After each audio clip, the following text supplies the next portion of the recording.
Hi,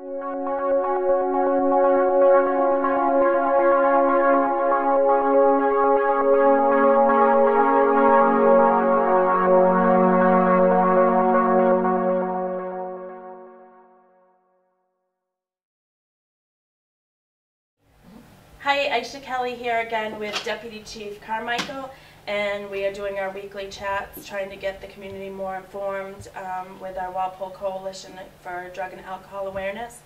And last week we touched on the marijuana subject. And now we're going to talk about some, what are they called?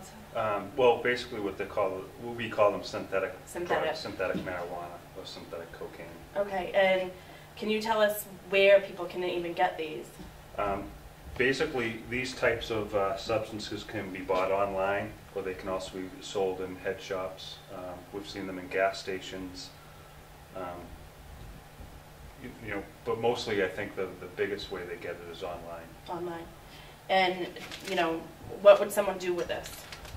Basically, these different there's different brands and everything here, but they're synthetic marijuana, and they contain the regular herbs that would be in real marijuana. However, there's additives that are put inside of it, basically different chemical compounds that are created in a lab.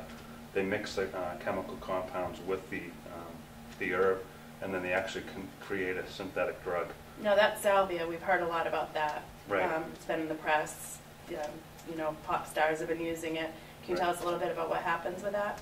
Well, what we've found is, and you've seen it across the country, that when kids use this stuff, they actually have very bad reactions to it. They actually have hallucinations, and they get panic, anxiety, their heart rate goes up, they get very aggressive and combative and that type of thing. So it's even gone anywhere from mild types of reactions to it all the way up to death. So it's very serious stuff. It's legal on the market. What the Drug Enforcement Administration does is once that they determine which chemicals are in these substances, they do like an emergency scheduling of it. But then what happens is the labs that make this stuff just change the chemical compound a little bit, make a different chemical, and then they put it back out on the market as something else. Now, are any of these, where did you get these? Were these in Walpole? We got these from a search warrant at Tobacco Road that was up at the Walpole Mall. And this stuff was being sold right here in Walpole. But there is, every time you try and take it off the street in that type of venue, there's also online activity, so it's very difficult to keep this off the street. It's not cheap. It's not cheap at all, no. It's just as expensive as a regular drug. So, but there are, with the bath salts, also known as synthetic cocaine, that has been basically banned in Massachusetts. So, they've done a good job keeping that off the shelves. But the synthetic marijuana are still out there, and they just continually change the compounds. It's getting out on the street, and the perception of harm of this stuff is very low because, a kid goes into the store and they think that they're buying this. It says that it's potpourri, or they sell it as different things, and kids don't think that it's bad for them. They think that if they sell it in the store, it can't be bad. And in reality, it's actually more dangerous than regular marijuana because it's all different chemicals, and you don't know what the reaction's going to be.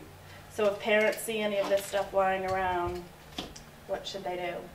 Well, it's legal, so there's nothing that the police can really get involved in, but what they should do is definitely sit down with their kid and open up some dialogue and talk to them about what the dangers of this are and help them increase their perception of harm.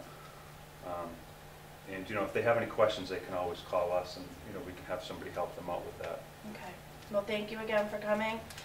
We'll see you next week. And again, any questions that you may have about your child, what's going on, worries that you have, give the guys a call. They're there for you. Thanks.